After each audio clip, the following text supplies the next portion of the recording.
that you've seen? And how can worker voices help reframe process redesign to maintain livelihoods and job quality? So as part of the Future Forward Factories work that we did and some of the other work that we've been doing with brands, we realized that it's important to start with the materiality and material topics that are critical for business, because while this is a social imperative, it's a smart way of doing business to be able to take the workers along and much more elevated than they were before. So what we did was, one, identify a lot of the negative indicators of this decarbonization process, like displacement, wage polarization, exclusion of communities.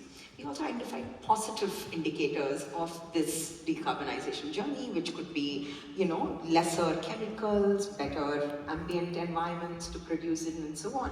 And we mapped each of this by medium, low, or high intensity as part of the work that we did in the framework for just transition in decarbonization that we came up with the Fashion for Good team, where we said that if we map all of this as high, medium, low, then it gives us specific areas to then focus on. Like, for example, job displacement in washing is a very high materiality risk, because 2/3 of the jobs are in that will disappear if we come up with innovation around that.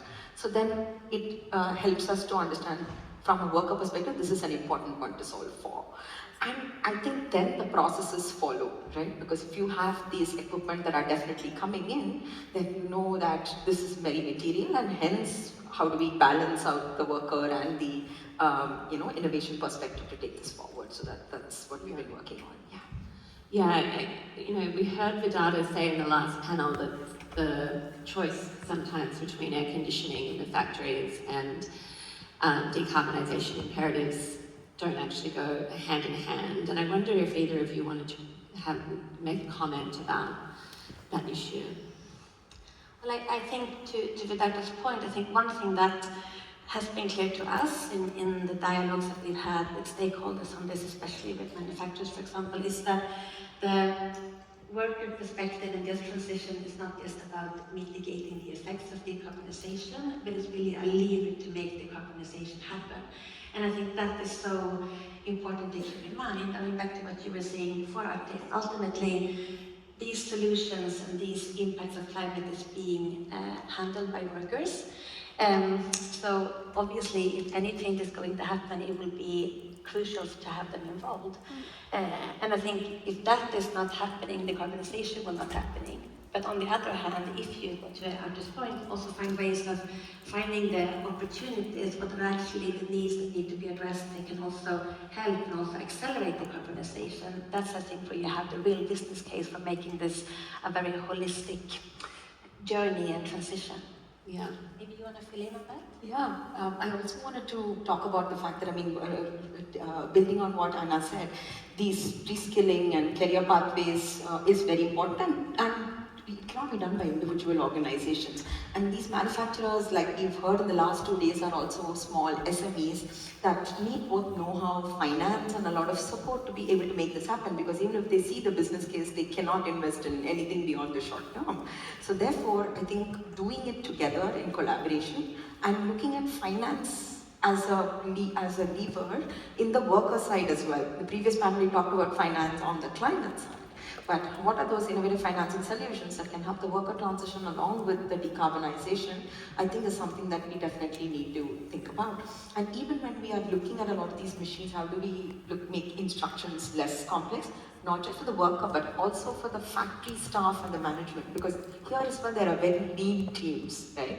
And they are also from the same community. So I think that we should look at it holistically in terms of supporting them to undertake this transition and be able to do it together, almost like in a cluster environment, which will reduce the cost of innovation and the risk of it. So I just wanted to add that. Yeah, the collaboration piece is always so key in all of this work. So finally, Anna, this work is urgent as the imperative to decarbonise fashion for people deepens, but a just transition takes time. How do you balance speed with equity in order to build resilient futures for our sector?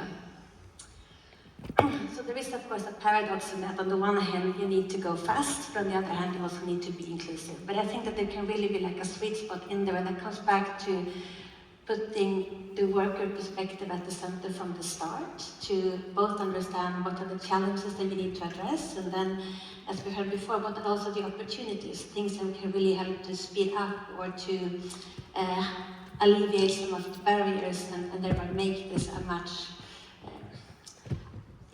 a more speedy and more successful transition. So I think if it's done right, and that you have the worker perspective and the necessary stakeholders you have to have on board, at the beginning to be part of like shaping the solutions, making sure that they are actually working on the ground, that you also have the incentives to make that dialogue and that engagement ongoing and systemic.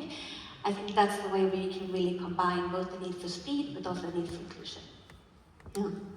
Aarti, is there anything you want to add before we wrap up? I mean, I just want to build on what Anna said in terms of there is some urgency to take that action now, right? Because otherwise we will end up decarbonizing certain parts but excluding certain other parts. And today there is not enough data, so there is a lot of developmental work to be done with uncovering new evidence and data to support the cause, as much as urgently starting off collaborating to try out a few things which we can then build upon and scale.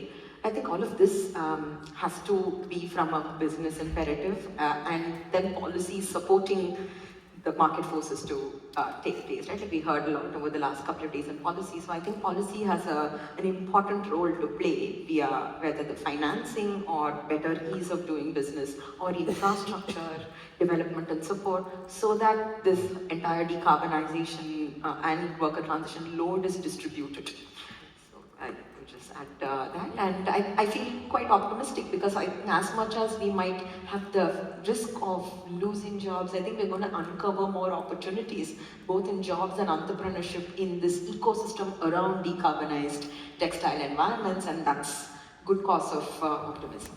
Yes, always good to finish on an optimistic note. Thank you all for joining us for this panel this morning. I hope that you found it insightful and have some takeaways. Thank you, Anna. Thank you, Aarti. Thank you.